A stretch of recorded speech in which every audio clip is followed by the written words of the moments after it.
Hi everyone, je suis la fondatrice de ZIA, la méthode accélérée et antiscolaire pour apprendre l'anglais en seulement 3 mois sur ziasway.com et aujourd'hui je vais vous parler d'intelligence émotionnelle et surtout comment la développer. Alors l'intelligence émotionnelle c'est quoi? C'est la capacité à comprendre et à gérer ses émotions mais aussi à reconnaître et à comprendre celles des autres. C'est savoir ce qu'on ressent et pourquoi on le ressent et surtout comment utiliser ses émotions de manière constructive plutôt que de se laisser submerger par elles. Alors pourquoi est-ce que c'est important? On a tendance à penser que les gens qui réussissent le mieux dans la vie, c'est les gens qui sont les plus intelligents, les plus talentueux. Mais l'intelligence émotionnelle joue une grande part là-dedans. Pourquoi? Parce que dans la vie, tout est relationnel. Que ce soit pour avoir de bonnes interactions avec sa famille, avec ses amis, pour avoir des relations professionnelles qui sont saines ou même qu'on peut tirer à son avantage. Ça sert aussi avec soi-même parce que quand on sait gérer ses émotions, on a déjà un énorme avantage dans la vie. En d'autres termes, vous laissez plus la tristesse, la colère, la frustration diriger votre vie et vous êtes capable de prendre des décisions plus rationnelles. Vous êtes capable de mieux comprendre les autres et de vous sentir serein au quotidien. Donc, globalement, ça permet d'améliorer ses relations interpersonnelles, de gérer le stress et l'anxiété, de prendre de meilleures décisions, d'être beaucoup plus résilient face aux épreuves, d'augmenter son influence et son impact sur son entourage, sur sa vie professionnelle, etc. Et puis tout simplement à être plus épanoui, plus heureux dans sa vie. Alors comment on fait? Dans un premier temps, il faut prendre le temps de comprendre ses émotions. Quand vous ressentez quelque chose qui sort de l'ordinaire, ça peut être de la colère, ça peut être de la tristesse, peu importe, posez-vous et demandez-vous pourquoi est-ce que vous vous sentez comme ça? Quel type d'émotion est-ce que vous ressentez? Parce qu'il y a beaucoup de personnes, elles ressentent une sensation désagréable, mais elles ne sauraient même pas vraiment mettre un mot dessus. Quand on leur demande qu'est-ce qui va pas, elles vont vous répondre je sais pas. Le deuxième conseil, c'est d'accepter ces émotions, de pas les rejeter. Parce que oui, attention, quand je parle de contrôler ses émotions, ça ne veut pas dire ne pas les ressentir, d'accord?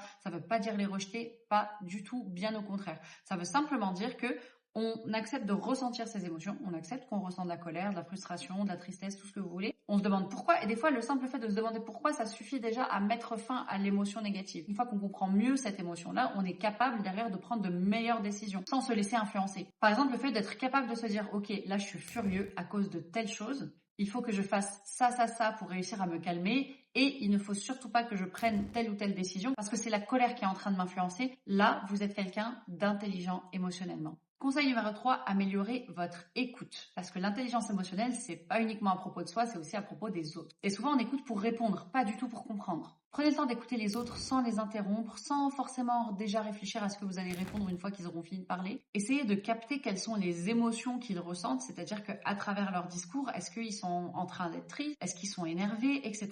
Essayez d'identifier, concentrez-vous vraiment sur le discours des autres pour essayer d'identifier les émotions avec lesquelles ils sont en train de s'exprimer. Conseil numéro 4, gérez vos réactions. Quelqu'un qui est intelligent émotionnellement, c'est quelqu'un qui a mis en place différents mécanismes pour se calmer, entre guillemets, pour réussir à gérer les différentes émotions. Moi, par exemple, je suis quelqu'un de très colérique à la base. Je suis quelqu'un qui peut très rapidement être envahi par, pas juste de la colère, vraiment, je dirais de la rage. Je sais que dans ces moments-là, il faut généralement plutôt que je m'éloigne de la situation en question. Il faut que je prenne le temps de respirer. Il faut potentiellement que je me focalise sur autre chose pendant un petit moment pour pouvoir ensuite revenir sur la chose en question avec un esprit beaucoup plus clair, beaucoup plus sain. Conseil numéro 5, pratiquer l'empathie. L'empathie, c'est la capacité de se mettre globalement dans les chaussures de l'autre, de pouvoir se mettre à la place de l'autre, même si vous n'êtes pas forcément d'accord avec eux. Des fois, même si on n'est pas d'accord avec la personne, le fait de se mettre à sa place et d'essayer de comprendre pourquoi cette personne, elle pense de cette manière, ça va nous permettre, d'éviter des malentendus, d'éviter des conflits, parce que même si on n'est pas forcément d'accord avec cette personne, on comprend d'où ils viennent, on comprend pourquoi est-ce qu'ils en sont arrivés à cette réflexion-là. Et au-delà de ça, ça permet aussi d'échanger avec la personne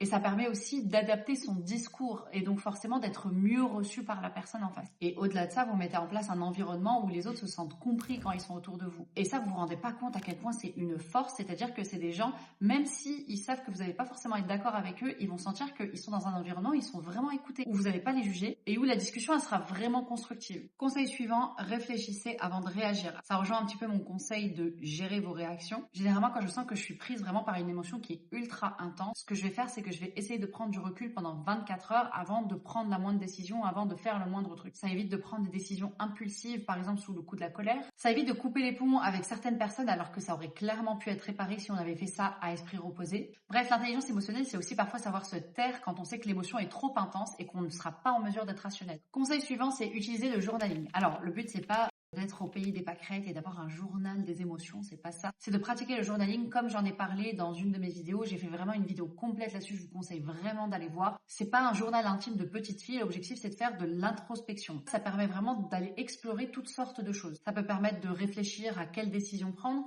ça peut permettre d'essayer de comprendre une émotion qui nous a envahi et qu'on n'a pas forcément réussi à gérer. Bref, je ne saurais que trop vous recommander le journaling, ça peut vraiment changer votre vie. Alors, conseil suivant, c'est de pratiquer la gratitude quand on est pris par des émotions négatives. Ça peut être toutes sortes d'émotions, mais le fait de se focaliser justement sur des choses pour lesquelles on est reconnaissant, donc des choses positives, ça permet vraiment de s'éloigner justement de toutes les pensées négatives et d'un coup on remplace son espace mental et on l'assainit. Conseil suivant, apprenez à faire respecter vos propres limites. Une des raisons pour lesquelles vous pouvez vous retrouver dans un état où vous ressentez des émotions très négatives, vous vous sentez dépassé, stressé, etc., c'est parce que vous n'avez pas forcément osé dire non à certaines choses, que vous avez une sensation désagréable, notamment le fait qu'on est en train de profiter de vous, on est en train de profiter de votre gentillesse, sauf que les choses ne sont pas dites, les choses ne sont pas extériorisées, et en fait vous êtes juste en train de ruminer tout seul, et ça crée énormément de négatifs, et ça crée même du ressentiment envers la personne qui potentiellement aurait très bien accepté un refus. Et enfin, dernier conseil, développez votre résilience émotionnelle. La vie, elle est jonchée d'épreuves, et des fois, malgré le fait que vous allez faire votre maximum pour rester positif, pour savoir gérer vos émotions, etc., vous allez échouer. Et c'est parfaitement normal.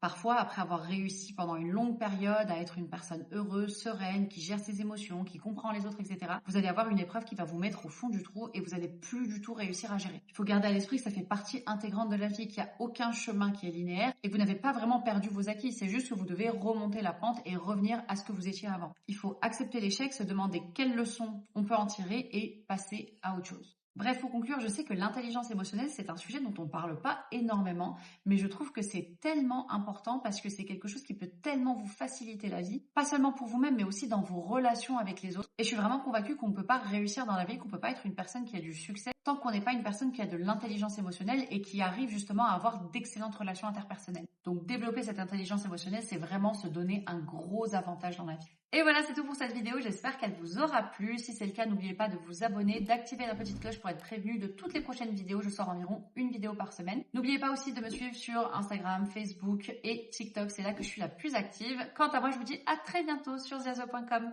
Bye!